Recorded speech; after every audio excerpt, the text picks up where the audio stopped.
The entire series of this video took 1 hour, 30 minutes. So I'm going to be summarizing it in 60 seconds. So this girl, this lady, her family grew up abroad. They grew up in America. They were living there all their life. And then their father retired and decided he wants to return back home to Nigeria, Anambra State precisely. Now he returned back home in December of 2020. He returned back home. He was communicating with his daughter from 1 week, from everyday communication. They drifted to once a week, from once a week to once a month, from once a month to once in eternity. So she started asking questions. Why is my father no longer taking his calls? Why is he no longer responding to my messages? She started asking questions. And then she had a dream. Her father was calling her in the dream. Now, when the father was calling her, she would call her auntie in the village that around the father. And the auntie would be like, oh, I'm cooking, I'm in the kitchen, I'm busy. Don't worry, when I get to the house, I will give him the phone so I can talk to you. 2 weeks went by, no response, nothing. She reached out to her uncle. Oh, uncle, I'm not here for my daddy. Hope he's fine. So, yes, he's fine. I am at home. Don't worry, when I get home, I will give him the phone. You will talk to him. That went by, no response. 3 weeks went by. Now, in all of this, 7 months had gone by. She has not heard from her father. She has not seen her father. So she took excuse from work. Unannounced, she flew down to Nigeria from the US. And guess what she saw? When she went to her father's compound, a big compound, she noticed that there was sand. They already packed steeper load of sand in front of the gates, like at the back of the gates, there's steeper load of sand. So you, as a car, you cannot drive into the compound. You can only walk in. And before you walk in, you have to be permitted to walk in. So when she got there, her auntie and her uncle that were supposed to be happy to see her, they were very pissed. What are you doing here and why are you here? Why didn't you tell us you were coming? And she was like, I came to see my dad because every time I call you, you're either busy or something. Do you get? And then she said, according to her, she's having a series of dreams. And daddy is calling her in the dream. Her daddy is in captivity, that she should come and save her father. So she has to have the Holy Spirit, and the Holy Spirit guided her to travel down to Nigeria. Now that's not all. Now these people started telling her that, oh, her father is no longer in Anambra State, that her father has traveled to Abuja. Mind you, her father is down with stroke. So there's no possible way he was going to travel from Anambra State to Abuja, whether by road or by air. It's stressful. It's very, very stressful. And he cannot travel without letting the family, and he cannot travel without letting his family members know. Like, who does that? With the way they were close, he did not tell her. So she saw something was suspicious. But guess what? An elderly lady that was passing there said they were lying. That she go upstairs, that her daddy is upstairs. Now tell me why was her auntie and uncle trying to convince her to leave to Abuja? When the father was upstairs, that's when the story gets interesting. Now, when she was there, she started shouting, they started making noise. According to her, they beat her for coming to that compound without letting her know. They poured her sand, they abused her, they harassed her. And the villagers in the community started hearing noise and they started coming to her. So they were like, why are you beating her? This is her father's house. She has right as a friend to come to her father's house anytime, any day.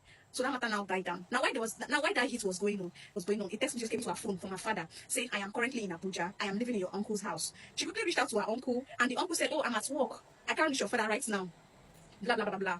But she realized that her father has not tested her in 6 months. So why is it now today that she's here and her father is testing her? So she knew that something was off. Is that one of the uncles were operating the phone, or one of the uncles were trying to manipulate this? Are uncle and her auntie. They seized their father's phone, they seized her daddy's phone, they seized his international passport, and they also collected his retirement benefits. His retirement benefit is $5,000 every month that gets paid into his account. That is over 7.5 million naira. So 7.5 million naira was coming to this man's account, and his uncle and his brother and sister were cleaning the account. They were collecting the money with his ATM card. Like, that's the audacity.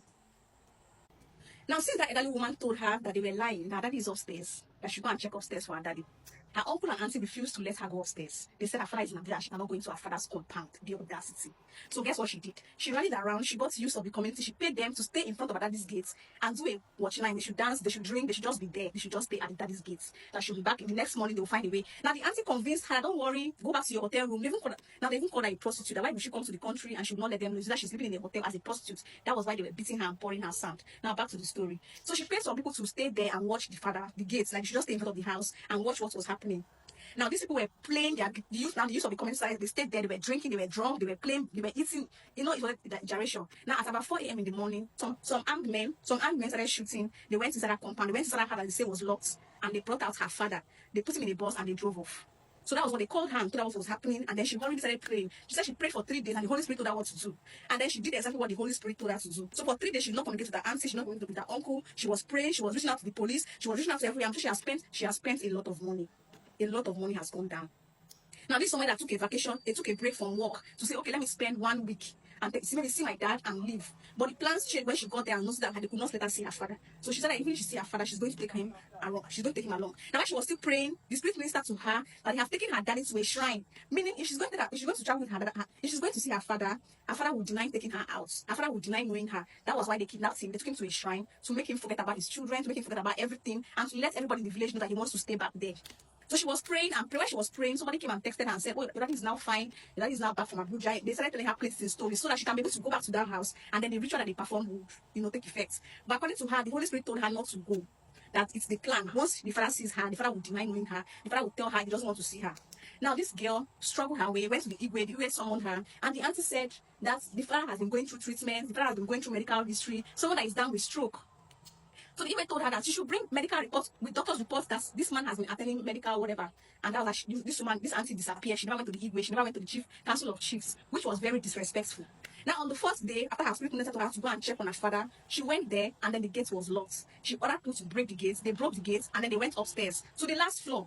Now, after much struggling, after much effort, because she went through a lot, I cannot be able to say it here. After everything, she now saw her father on the floor, like a wretched person on the ground. No blankets, nothing. And even if the person was sick, he was not being fed, his lips was dry, he was hungry, he was dry, he could not even stand for himself, he could not do anything. The community people were behind her. She hired police, she hired the community boys. Everybody knew that the uncle and the auntie were wicked. And guess what? When people were asking about her brother, which is her father, they were asking her auntie about her brother. She would always tell them that, oh, he has traveled back, he's not around. She's always giving them excuses. Meanwhile, that man has been bedridden in that house. Meaning they only give him food when they remember.